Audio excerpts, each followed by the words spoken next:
ಓಂ ಶಾಂತಿ. ಮಧುರಾತಿ ಮಧುರ ಶಿವ ಪರಮಾತ್ಮ ತಂದೆಯ ಮಧುರ ಮಹಾವಾಕ್ಯವನ್ನು ಕೇಳೋಣ. ಈ ದಿನದ ಮುರಳಿಯ ದಿನಾಂಕವಾಗಿದೆ 18/7/2026. ಪ್ರಾತಃ ಮುರಳಿ ಬಾಪ್ತಾದ ಮಧುಬನ್. ಮಧುರ ಮಕ್ಕಳೇ, ಈ ಹಳೆಯ ಪ್ರಪಂಚದಲ್ಲಿ ಮನುಷ್ಯರು ಯಾವ ಪ್ರಕಾರದ ಆಸೆಗಳನ್ನು ಇಟ್ಟುಕೊಳ್ಳುವರೋ ಅದನ್ನು ನೀವು ಇಟ್ಟುಕೊಳ್ಳಬಾರದು, ಏಕೆಂದರೆ ಈ ಪ್ರಪಂಚವು ವಿನಾಶವಾಗಲಿದೆ.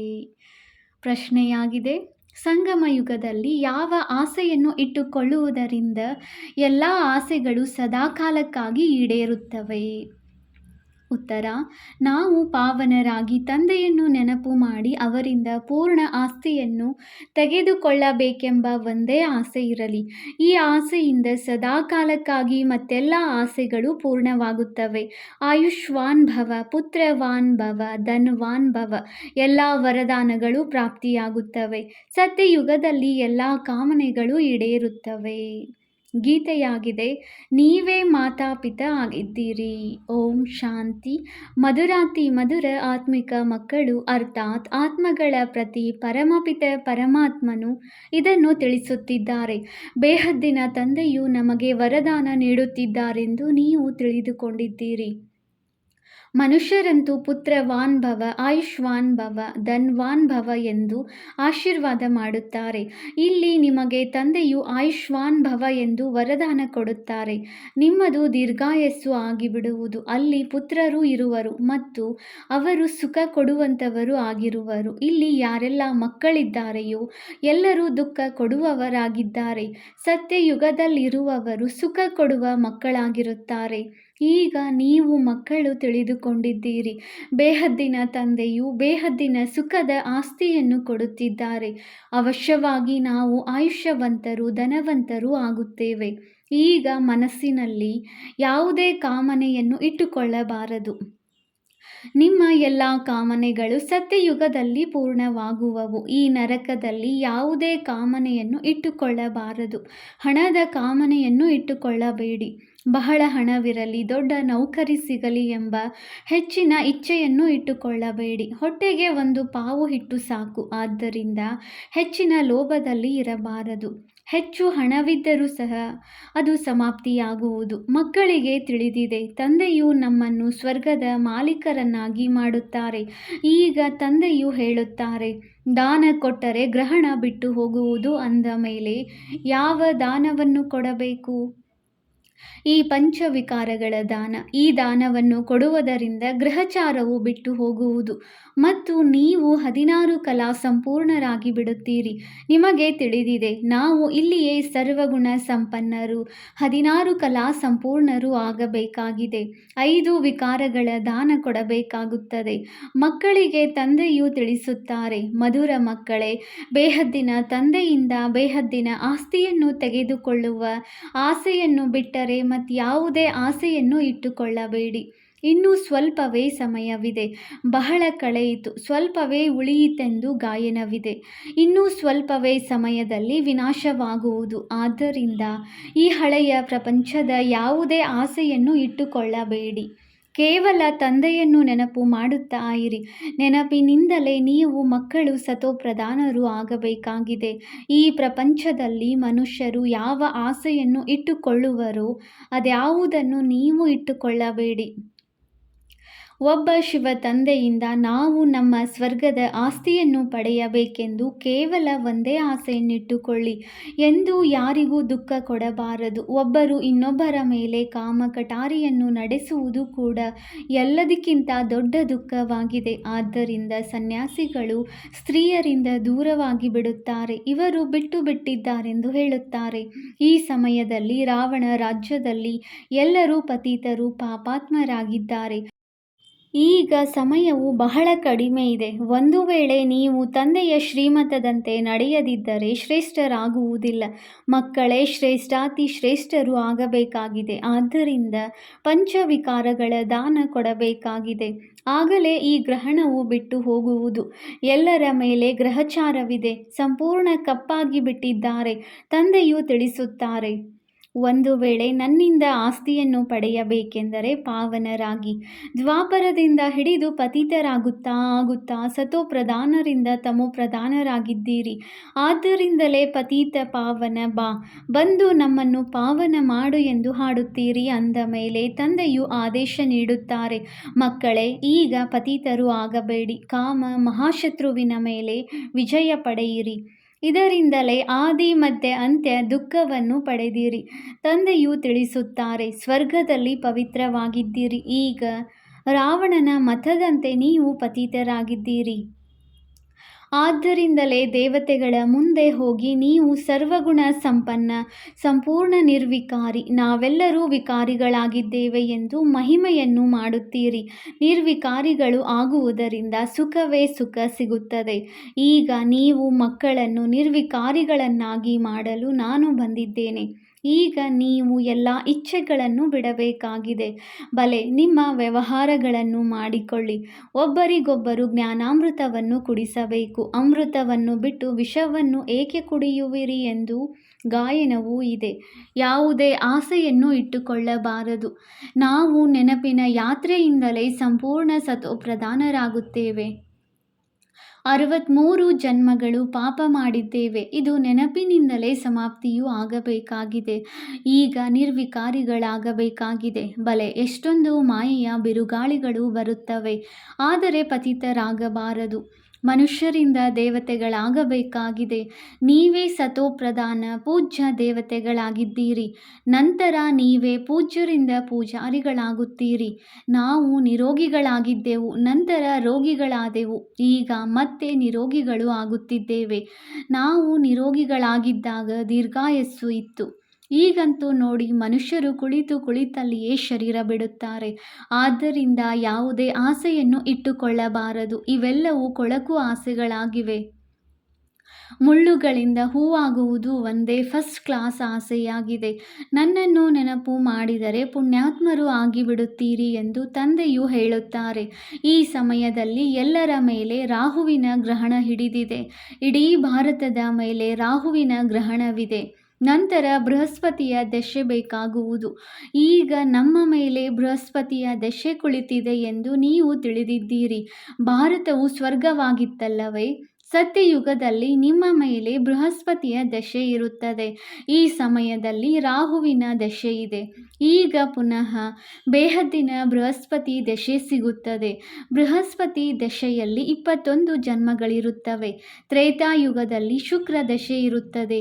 ಯಾರೆಷ್ಟು ನೆನಪು ಮಾಡುತ್ತಾರೆಯೋ ಅಷ್ಟು ಬೃಹಸ್ಪತಿಯ ದಶೆ ಇರುತ್ತದೆ. ಈಗ ಎಲ್ಲರೂ ಹಿಂತಿರುಗಿ ಮನೆಗೆ ಹೋಗಬೇಕಾಗಿದೆ. ಆದ್ದರಿಂದ ತಂದೆಯನ್ನು ನೆನಪು ಮಾಡುತ್ತಲೇ ಇರಿ. ಆಗ ವಿಕರ್ಮ ವಿನಾಶವಾಗುತ್ತದೆ ಮತ್ತು ನೀವು ಹಾರಲು ಯೋಗ್ಯರಾಗುತ್ತೀರಿ. ಮಾಯೆಯು ನಿಮ್ಮ ರೆಕ್ಕೆಗಳನ್ನು ಕತ್ತರಿಸಿ ಬಿಟ್ಟಿದೆ. ಈಗ ನಿಮಗೆ ಈಶ್ವರಿಯ ಮತ ಸಿಕ್ಕಿದೆ, ಯಾವುದರಿಂದ ಸದಾ ಸುಖಿಗಳಾಗುತ್ತೀರಿ. ಈಶ್ವರಿಯ ಜ್ಞಾನದಿಂದ ನೀವು ಸ್ವರ್ಗದ ಮಾಲೀಕರಾಗುತ್ತೀರಿ. ವಿಶ್ವದ ರಾಜ್ಯ ಭಾಗ್ಯವನ್ನು ಪಡೆಯುತ್ತಿದ್ದೀರಿ. ಈಶ್ವರಿಯ ಮತವು ಸಿಗುತ್ತದೆ. ಒಬ್ಬ ತಂದೆಯನ್ನು ನೆನಪು ಮಾಡಿದರೆ ಅಂತಮತಿ ಸೋಗತಿಯಾಗುವುದು. ನೆನಪಿನಿಂದಲೇ ವಿಕರ್ಮ ವಿನಾಶವಾಗುತ್ತದೆ. ಪವಿತ್ರರಾಗುತ್ತೀರಿ. ಪವಿತ್ರ ಆತ್ಮರೇ ಸ್ವರ್ಗಕ್ಕೆ ಯೋಗ್ಯರಾಗುತ್ತಾರೆ. ಅಲ್ಲಿ ನಿಮ್ಮ ಶರೀರ ನಿರೋಗಿಯಾಗಿರುತ್ತದೆ, ದೀರ್ಘಾಯಸ್ಸು ಇರುತ್ತದೆ, ಧನವು ಸಮೃದ್ಧಿಯಾಗಿ ಇರುತ್ತದೆ. ಅಲ್ಲಿ ಎಂದೂ ಪುತ್ರರನ್ನು ದತ್ತು ಮಾಡಿಕೊಳ್ಳುವುದಿಲ್ಲ. ಆಯುಷ್ವಾನ್ ಭವ, ಸಂಪತ್ತಿವಾನ್ ಭವ ಎಂದು ಹೇಳುತ್ತಾರೆ. ಒಂದು ಗಂಡು ಮಗುವಿರುತ್ತದೆ. ಆ ಸಮಯದಲ್ಲಿ ತಂದೆಯು ಎಲ್ಲರನ್ನೂ ಧರ್ಮದ ಮಕ್ಕಳನ್ನಾಗಿ ಮಾಡುತ್ತಾರೆ. ಅಂದ ಮೇಲೆ ಸತ್ಯಯುಗದಲ್ಲಿ ಯಾವುದೇ ಧರ್ಮದ ಮಕ್ಕಳಿರುವುದಿಲ್ಲ. ಒಂದು ಹೆಣ್ಣು ಮಗು, ಒಂದು ಗಂಡು ಮಗು ಯೋಗ ಬಲದಿಂದ ಜನ್ಮ ಪಡೆಯುತ್ತಾರೆ. ಅಲ್ಲಿ ಮಕ್ಕಳು ಹೇಗೆ ಜನ್ಮ ಪಡೆಯುತ್ತಾರೆಂದು ಕೇಳುತ್ತಾರೆ. ಅಲ್ಲಿ ಯೋಗ ಬಲದಿಂದ ಜನ್ಮವಾಗುತ್ತದೆ. ಇದು ಡ್ರಾಮಾದಲ್ಲಿ ನಿಗದಿಯಾಗಿದೆ. ಸತ್ಯಯುಗದಲ್ಲಿ ಎಲ್ಲರೂ ಯೋಗಿಗಳಾಗಿರುತ್ತಾರೆ. ಕೃಷ್ಣನನ್ನು ಯೋಗೇಶ್ವರನೆಂದು ಕರೆಯಲಾಗುತ್ತದೆ. ಕೃಷ್ಣನು ಯೋಗದಲ್ಲಿ ಕುಳಿತಿರುತ್ತಾನೆಂದಲ್ಲ. ಕೃಷ್ಣನು ಸಂಪೂರ್ಣ ಪವಿತ್ರ ಯೋಗಿಯಾಗಿದ್ದಾನೆ. ಈಶ್ವರನು ಎಲ್ಲರನ್ನೂ ಯೋಗೇಶ್ವರರನ್ನಾಗಿ ಮಾಡಿದ್ದರು.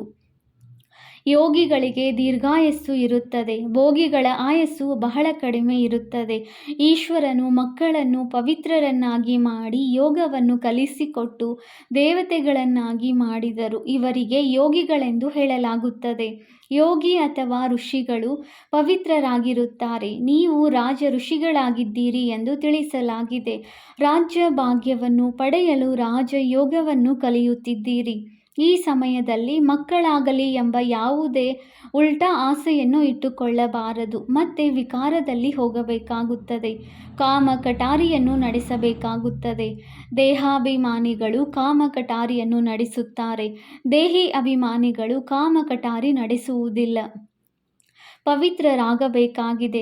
ಈಗ ಕಾಮ ಕಟಾರಿಯನ್ನು ನಡೆಸಬಾರದು ಎಂದು ತಂದೆಯು ಆತ್ಮಗಳೊಂದಿಗೆ ಮಾತನಾಡುತ್ತಾರೆ. ಪವಿತ್ರರಾಗುತ್ತೀರೆಂದರೆ ನಿಮ್ಮೆಲ್ಲರ ದುಃಖವು ದೂರವಾಗಿ ಬಿಡುವುದು. ಸ್ವರ್ಗದ ಮಾಲೀಕರಾಗುತ್ತೀರಿ. ತಂದೆಯು ಎಷ್ಟೊಂದು ಸುಖ ಕೊಡುತ್ತಾರೆ ಅಂದ ಮೇಲೆ ತಂದೆಯಿಂದ ಪೂರ್ಣ ಆಸ್ತಿಯನ್ನು ಪಡೆಯಬೇಕಾಗಿದೆ. ತಂದೆಯಂತೂ ಬಡವರ ಬಂಧುವಾಗಿದ್ದಾರೆ. ಸುಧಾಮನು 2 ಹಿಡಿ ಅವಲಕ್ಕಿಯನ್ನು ಕೊಟ್ಟು ಮಹಲನ್ನೇ ಪಡೆದನೆಂದು ಗಾಯನವಿದೆ. ತಂದೆಯು 21 ಜನ್ಮಗಳಿಗೆ ಆಸ್ತಿಯನ್ನು ಕೊಡುತ್ತಾರೆ. ಈಗ ಹಿಂತಿರುಗಿ ಹೋಗಬೇಕಾಗಿದೆ ಎಂದು ನೀವು ತಿಳಿದಿದ್ದೀರಿ. ಶಿವ ತಂದೆಯು ಮಾಡುತ್ತಿರುವ ಸ್ಥಾಪನಾ ಕಾರ್ಯದಲ್ಲಿ ಎಷ್ಟು ಸಾಧ್ಯವೋ ಅಷ್ಟು ಮಾಡಬೇಕಾಗಿದೆ. ಮನೆಯಲ್ಲಿ ಯೂನಿವರ್ಸಿಟಿ ಅಥವಾ ಆಸ್ಪತ್ರೆಯನ್ನು ತೆರೆಯಬೇಕು. ಸಹೋದರರೇ ಮತ್ತು ಸಹೋದರಿಯರೇ, 21 ಜನ್ಮಗಳಿಗೆ ಸದಾ ಆರೋಗ್ಯ ಹಾಗೂ ಸಂಪತ್ತನ್ನು ಪಡೆಯಬೇಕೆಂದರೆ ಇಲ್ಲಿ ಬಂದು ತಿಳಿದುಕೊಳ್ಳಿ ಎಂದು ಬೋರ್ಡಿನ ಮೇಲೆ ಬರೆಯಬೇಕಾಗಿದೆ. ನಾವು 1 ಸೆಕೆಂಡಿನಲ್ಲಿ ಸದಾ ಆರೋಗ್ಯ ಸಂಪತ್ತಿವಂತರು ಹೇಗೆ ಆಗುವುದು ಎಂಬ ಮಾರ್ಗವನ್ನು ತೋರಿಸುತ್ತೇವೆ. ನೀವು ಸರ್ಜನ್ ಆಗಿದ್ದೀರಲ್ಲವೇ? ಸರ್ಜನ್ಗಳಂತೂ ಅವಶ್ಯವಾಗಿ ಬೋರ್ಡ್ ಹಾಕುತ್ತಾರೆ. ಇಲ್ಲದಿದ್ದರೆ ಮನುಷ್ಯರಿಗೆ ಹೇಗೆ ತಿಳಿಯುತ್ತದೆ? ನೀವು ಸಹ ಮನೆ ಮುಂದೆ ಬೋರ್ಡನ್ನು ಹಾಕಬೇಕಾಗಿದೆ. ಯಾರೇ ಬರುತ್ತಾರೆಂದರೆ ಇಬ್ಬರು ತಂದೆಯರ ರಹಸ್ಯವನ್ನು ತಿಳಿಸಬೇಕಾಗಿದೆ. ಹದ್ದಿನ ತಂದೆಯಿಂದ ಹದ್ದಿನ ಆಸ್ತಿಯನ್ನು ಪಡೆಯುತ್ತಲೇ ಬಂದಿದ್ದೀರಿ. ನನ್ನನ್ನು ನೆನಪು ಮಾಡುತ್ತೀರೆಂದರೆ ಬೇಹದ್ದಿನ ಆಸ್ತಿಯು ಸಿಗುತ್ತದೆ ಎಂದು ಬೇಹದ್ದಿನ ತಂದೆಯು ತಿಳಿಸುತ್ತಾರೆ. ಪ್ರೊಜೆಕ್ಟರ್ ಪ್ರದರ್ಶಿನಿಗಳಲ್ಲಿ ಮೊದಲು ಇದನ್ನು ತಿಳಿಸಬೇಕಾಗಿದೆ. ಈ ಪುರುಷಾರ್ಥದಿಂದ ಈ ರೀತಿಯಾಗುತ್ತೀರಿ. ಈಗ ಸಂಗಮ ಯುಗವಿದೆ. ಕಲಿಯುಗದಿಂದ ಸತ್ಯಯುಗವೂ ಆಗಬೇಕಾಗಿದೆ. ನೀವು ಭಾರತ ವಾಸಿಗಳು ಸತೋಪ್ರಧಾನರಾಗಿದ್ದೀರಿ. ಈಗ ತಮೋಪ್ರಧಾನರಾಗಿದ್ದೀರಿ. ನನ್ನನ್ನು ನೆನಪು ಮಾಡುತ್ತೀರೆಂದರೆ ಸ್ವರ್ಗದ ಮಾಲೀಕರಾಗುತ್ತೀರಿ ಎಂದು ತಂದೆಯು ತಿಳಿಸುತ್ತಾರೆ. ಮಾತುಗಳಂತೂ 2 ಇವೆ. ಅಲ್ಪನನ್ನು ನೆನಪು ಮಾಡುತ್ತೀರೆಂದರೆ ರಾಜ್ಯ ಭಾಗ್ಯವು ನಿಮ್ಮದಾಗುತ್ತದೆ. ಈ ನೆನಪಿನಿಂದಲೇ ಖುಷಿಯಾಗಿರುತ್ತೀರಿ. ಈ ಕೊಳಕು ಪ್ರಪಂಚದಲ್ಲಿ ಯಾವುದೇ ಆಸೆಯನ್ನು ಇಟ್ಟುಕೊಳ್ಳಬಾರದು. ಇಲ್ಲಿ ನೀವು ಬದುಕಿದ್ದಂತೆಯೇ ಸಾಯುವ ರೀತಿ ಇರಲು ಪುರುಷಾರ್ಥ ಮಾಡುತ್ತೀರಿ. ಅವರಂತೂ ಸತ್ತ ಮೇಲೆ ಸ್ವರ್ಗವಾಸಿಗಳಾದರೆಂದು ಹೇಳುತ್ತಾರೆ. ನಾವು ಸ್ವರ್ಗವಾಸಿಗಳಾಗಲು ತಂದೆಯನ್ನು ನೆನಪು ಮಾಡುತ್ತೇವೆಂದು ನೀವು ಎಲ್ಲರಿಗೂ ಹೇಳುತ್ತೀರಿ. ಅವರಿಂದ ಬೇಹದ್ದಿನ ಸುಖ ಸಿಗುತ್ತದೆ. ತಂದೆಯನ್ನು ನೆನಪು ಮಾಡುವುದರಿಂದ ಎಂದೂ ಸಹ ನೀವು ಅಳುವುದಿಲ್ಲ, ದುಃಖಿಸುವುದೂ ಇಲ್ಲ. ಮಾಯೆಯ ಬಿರುಗಾಳಿಗಳು ಬರುತ್ತವೆ, ಅದರ ವಿಚಾರ ಮಾಡಬಾರದು. ಮಾಯೆಯ ಬಿರುಗಾಳಿಗಳಂತೂ ಬಂದೇ ಬರುತ್ತವೆ. ಇದು ಯುದ್ಧವಾಗಿದೆ. ಸಂಕಲ್ಪ ವಿಕಲ್ಪಗಳು ಬರುತ್ತವೆ ಅಂದ ಮೇಲೆ ಸಮಯವು ವ್ಯರ್ಥವಾಗಿ ಹೋಗುತ್ತದೆ. ಬಿರುಗಾಳಿ ಬಂದರೆ ಸದಾ ಇರಲು ಸಾಧ್ಯವೇ? ಮುಂಜಾನೆ ಎದ್ದು ತಂದೆಯನ್ನು ನೆನಪು ಮಾಡಿ ಆಸ್ತಿಯನ್ನು ಪಡೆಯಬೇಕಾಗಿದೆ. ಇದೇ ಧ್ವನಿಯು ಆಂತರ್ಯದಲ್ಲಿ ಮೊಳಗುತ್ತಿರಬೇಕಾಗಿದೆ. ತಂದೆಯಂತೂ ಯಾವುದೇ ಕಷ್ಟವನ್ನು ಕೊಡುವುದಿಲ್ಲ. ಕೇವಲ ತಂದೆಯನ್ನು ನೆನಪು ಮಾಡಬೇಕು. ಬೇರೆಲ್ಲವನ್ನೂ ಮರೆತು ಬಿಡಿ. ಇವರೆಲ್ಲರೂ ಸತ್ತು ಹೋಗಿದ್ದಾರೆ. ಒಬ್ಬರಿಗೊಬ್ಬರು ಇದೇ ಮಾತನಾಡಬೇಕು. ಬಾಬಾ, ಈಗ ನಿಮ್ಮನ್ನೇ ನೆನಪು ಮಾಡುತ್ತೇನೆ. ನಿಮ್ಮಿಂದ ಸ್ವರ್ಗದ ಆಸ್ತಿಯನ್ನು ಪಡೆಯುತ್ತೇನೆ. ನಾವು 3 ಗಂಟೆಯಿಂದ 4 ಗಂಟೆಯವರೆಗೆ ಅವಶ್ಯವಾಗಿ ಎದ್ದು ನೆನಪು ಮಾಡುತ್ತೇವೆಂದು ಸಮಯವನ್ನು ಇಟ್ಟುಕೊಳ್ಳಬೇಕು. ಚಕ್ರವನ್ನು ನೆನಪು ಮಾಡಬೇಕು. ತಂದೆಯು ನಮಗೆ ರಚಯಿತ ಮತ್ತು ರಚನೆಯ ಜ್ಞಾನವನ್ನು ತಿಳಿಸಿದ್ದಾರೆ. ನಾವು ಈ ಮನುಷ್ಯ ಸೃಷ್ಟಿಯ ವೃಕ್ಷವನ್ನು ತಿಳಿದುಕೊಂಡಿದ್ದೇವೆ. ನಾವು 21 ಜನ್ಮಗಳನ್ನು ಹೇಗೆ ತೆಗೆದುಕೊಳ್ಳುತ್ತೇವೆಂದು ನಿಮ್ಮ ಬುದ್ಧಿಯಲ್ಲಿದೆ. ಈಗ ನಾವು ಹೋಗಿ ಸ್ವರ್ಗದಲ್ಲಿ ಬಂದು ಪಾತ್ರವನ್ನು ಅಭಿನಯಿಸುತ್ತೇವೆ. ನಾವೆಲ್ಲ ಆತ್ಮಗಳಾಗಿದ್ದೇವೆ. ಆತ್ಮಕ್ಕೆ ರಾಜ್ಯ ಭಾಗ್ಯವು ಸಿಗುವುದು. ತಂದೆಯನ್ನು ನೆನಪು ಮಾಡುವುದರಿಂದ ಆಸ್ತಿಗೆ ಅಧಿಕಾರಿಗಳಾಗುತ್ತೇವೆ. ಇದು ರಾಜಯೋಗವಾಗಿದೆ. ತಂದೆಯನ್ನು ನೆನಪು ಮಾಡುತ್ತೇವೆ. ಬೇಹದ್ದಿನ ತಂದೆಯ ಮೂಲಕ ಅನೇಕ ಬಾರಿ ವಿಶ್ವದ ಮಾಲೀಕರಾಗಿದ್ದೆವು. ಈಗ ನರಕವಾಸಿಗಳಾಗಿದ್ದೇವೆ. ಒಬ್ಬ ತಂದೆಯ ನೆನಪಿನಿಂದ ಈಗ ಪುನಃ ಸ್ವರ್ಗವಾಸಿಗಳಾಗುತ್ತೇವೆ. ಪಾಪ ಭಸ್ಮವಾಗುವುದು. ಆದ್ದರಿಂದ ಈ ಯೋಗಕ್ಕೆ ಅಗ್ನಿ ಎಂದು ಹೇಳಲಾಗುತ್ತದೆ. ನೀವು ಬ್ರಾಹ್ಮಣರು ರಾಜ ಋಷಿಗಳಾಗಿದ್ದೀರಿ. ಋಷಿಗಳು ಸದಾ ಪವಿತ್ರರಾಗಿರುತ್ತಾರೆ. ತಂದೆಯನ್ನು ನೆನಪು ಮಾಡುತ್ತೀರಿ ಮತ್ತು ರಾಜ್ಯಭಾಗ್ಯದ ಆಸ್ತಿಯನ್ನು ಪಡೆಯುತ್ತೀರಿ. ಈಗ ವಿಕಾರಗಳ ಮೇಲೆ ಇಚ್ಛೆಯನ್ನಿಡಲು ಸಾಧ್ಯವೇ? ಇದು ಕೊಳಕು ಇಚ್ಛೆಯಾಗಿದೆ. ಈಗ ಪಾರಲೌಕಿಕ ತಂದೆಯಿಂದ ಆಸ್ತಿಯನ್ನು ಪಡೆಯಬೇಕಾಗಿದೆ. ಆರೋಗ್ಯ ಚೆನ್ನಾಗಿಲ್ಲವೆಂದರೂ ಸಹ ತಂದೆಯನ್ನು ನೆನಪು ಮಾಡಬಹುದು. ಏಕೆಂದರೆ ಮಕ್ಕಳೆಂದರೆ ತಂದೆಗೆ ಬಹಳ ಪ್ರೀತಿ ಇದೆ. ತಂದೆಯು ಅನೇಕ ಮಂದಿ ಮಕ್ಕಳಿಗೆ ಪತ್ರವನ್ನು ಬರೆಯಬೇಕಾಗುತ್ತದೆ. ಶಿವತಂದೆಯು ಬರೆಸುತ್ತಾರೆ. ನೀವು ಸಹ ಶಿವಬಾಬಾ, ಕೇರ, ಬ್ರಹ್ಮಬಾಬಾ ಎಂದು ಬರೆಯುತ್ತೀರಿ. ನಾವೆಲ್ಲರೂ ಶಿವತಂದೆಯ ಮಕ್ಕಳು, ಸಹೋದರರಾಗಿದ್ದೇವೆ. ಆತ್ಮೀಯ ತಂದೆಯು ಬಂದು ನಮ್ಮನ್ನು ಪಾವನ ಮಾಡುತ್ತಾರೆ. ಆದ್ದರಿಂದ ಪತಿತ ಪಾವನ ಎಂದು ಕರೆಯಲಾಗುತ್ತದೆ. ಎಲ್ಲ ಆತ್ಮರನ್ನು ಪಾವನ ಮಾಡುತ್ತಾರೆ. ಯಾರನ್ನೂ ಬಿಡುವುದಿಲ್ಲ. ಪ್ರಕೃತಿಯು ಪಾವನವಾಗುತ್ತದೆ. ಸತ್ಯಯುಗದಲ್ಲಿ ಪ್ರಕೃತಿಯು ಪಾವನವಾಗಿರುತ್ತದೆ ಎಂದು ನೀವು ತಿಳಿದಿದ್ದೀರಿ. ಈಗ ಶರೀರವು ಪತಿತವಾಗಿದೆ. ಆದ್ದರಿಂದ ಗಂಗೆಯಲ್ಲಿ ಹೋಗಿ ಸ್ನಾನ ಮಾಡುತ್ತಾರೆ. ಆದರೆ ಆತ್ಮವು ಪಾವನವಾಗುವುದಿಲ್ಲ. ಅದಂತೂ ಯೋಗಾಗ್ನಿಯಿಂದಲೇ ಪವಿತ್ರವಾಗುವುದು. ಒಳ್ಳೆಯದು. ಮಧುರಾತಿ ಮಧುರ ಅಗಲಿ ಹೋಗಿ ಮರಳಿ ಸಿಕ್ಕಿರುವ ಮಕ್ಕಳ ಪ್ರತಿ ಮಾತಾಪಿತ ಬಾಪ್ದಾದಾರವರ ನೆನಪು, ಪ್ರೀತಿ ಹಾಗೂ ಸುಪ್ರಭಾತ. ಆತ್ಮಿಕ ಮಕ್ಕಳಿಗೆ ಆತ್ಮಿಕ ತಂದೆಯ ನಮಸ್ತೆ. ನಾವು ಆತ್ಮಿಕ ಮಕ್ಕಳಿಂದ ಆತ್ಮಿಕ ತಂದೆಗೆ ನೆನಪು, ಪ್ರೀತಿ ಹಾಗೂ ನಮಸ್ತೆ ನಮಸ್ತೆ ನಮಸ್ತೆ. ಧಾರಣೆಗಾಗಿ ಮುಖ್ಯ ಸಾರ. Point number 1. ಈ ಕಲಿಯುಗ ಪ್ರಪಂಚದಲ್ಲಿ ಯಾವುದೇ ಉಲ್ಟಾ ಆಸೆಯನ್ನು ಇಟ್ಟುಕೊಳ್ಳಬಾರದು. ಸಂಪೂರ್ಣ ಸತೋಪ್ರಧಾನರಾಗಲು ಈಶ್ವರೀಯ ಮತದಂತೆ ನಡೆಯಬೇಕಾಗಿದೆ. Point number 2. ಪಾವನರಾಗಿ ಹಿಂತಿರುಗಿ ಹೋಗಬೇಕೆಂಬ ಆಸೆಯನ್ನೇ ಇಟ್ಟುಕೊಳ್ಳಬೇಕಾಗಿದೆ.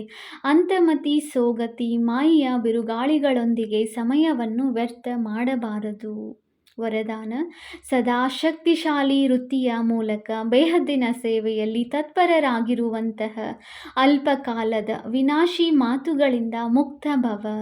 ಹೇಗೆ ಸಾಕಾರ ತಂದೆಯವರಿಗೆ ಸೇವೆಯಲ್ಲದೆ ಮತ್ತೇನು ಕಾಣಿಸುತ್ತಿರಲಿಲ್ಲ, ಅದೇ ರೀತಿ ತಾವು ಮಕ್ಕಳು ಸಹ ತಮ್ಮ ಶಕ್ತಿಶಾಲಿ ವೃತ್ತಿಯ ಮೂಲಕ ಬೇಹದ್ದಿನ ಸೇವೆಯಲ್ಲಿ ತತ್ಪರರು ಆಗುತ್ತೀರೆಂದರೆ ವಿನಾಶಿ ಮಾತುಗಳೆಲ್ಲವೂ ಸ್ವತಃವಾಗಿ ಸಮಾಪ್ತಿಯಾಗಿ ಬಿಡುತ್ತವೆ.